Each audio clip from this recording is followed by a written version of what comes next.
everybody, welcome back to the Midwest Media Show. Are you ready to kick butt, eat some pizzas, and try out your ninja skills? Well, if you said yes, brother, then you're in the right place, because this time we're talking about Turtles 2 on the NES. What a fantastic game. This is by far one of my favorite games on the NES. It's another port from the arcade, and it's a super good one. I know we talked about Double Dragon and that being a port from the arcade and it being a pretty good port, but this one by far knocks it out of the ballpark. Now, I know there was an original one on the NES, Turtles 1, and that was okay. But Turtles 2 is a lot more than okay, and so was Turtles 3. But we're going to talk about that some other time. So let's dive in and talk about Turtles 2.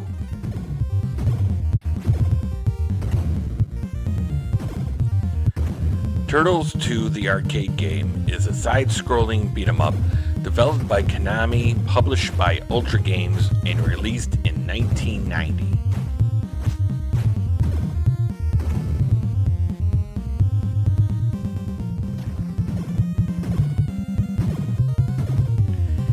In Turtles 2, you play as one of the 4 turtles out to save April O'Neil from Krang and Shredder. There are 10 levels to the game, which is actually 2 more than the arcade game itself. The levels are very well done and lends themselves to that classic arcade beat-em-up feel.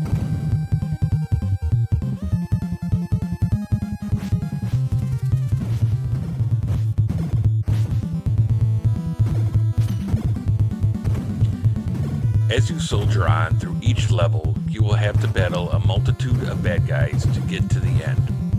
A big majority of the bad guys are Foot Clan members that are color-coded according to that member's specific attack. Attacks can range from Foot members who just use their fists to members who use knives, boomerangs, and dynamite. There are also other baddies such as Mousers and Sentry robots that are pulled from the original cartoon. Along the way, you will also have to deal with a handful of environmental objects that will attempt to deal a blow to your health. Things like open manholes, snow plows, cars, and laser shooting posts, just to name a few.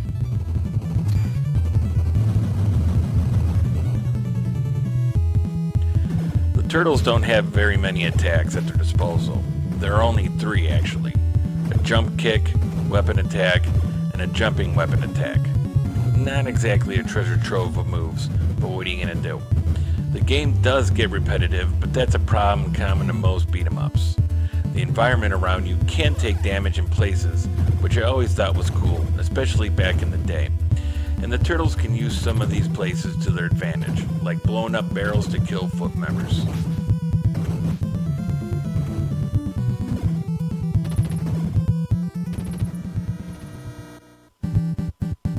And of course, at the end of each level comes a boss who each have their own pattern you will have to learn in order to beat them without taking serious damage.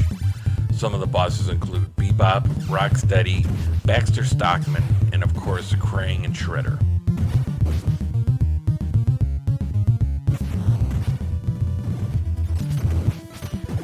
Turtles 2, I would say, is above average on difficulty, but definitely gets easier with practice and experience. But really, you're not doing that much here. Smash a bunch of baddies, rinse and repeat.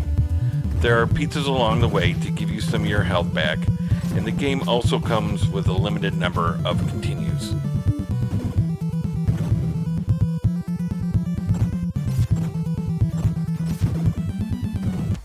If you like beat-em-ups and you like the Turtles, then this game is definitely for you. Turtles 2, fantastic port, awesome game. This is where the Turtles caught their stride. You had Turtles 3, Manhattan Project. On the Super Nintendo, you had Turtles in Time. And on the Sega Genesis, you had Hyperstone Heist. All of those games started here, and all of them are fantastic games. Check them all out. But first, check out Turtles 2 on the NES. Thanks for tuning in, guys. See you later. Bye-bye.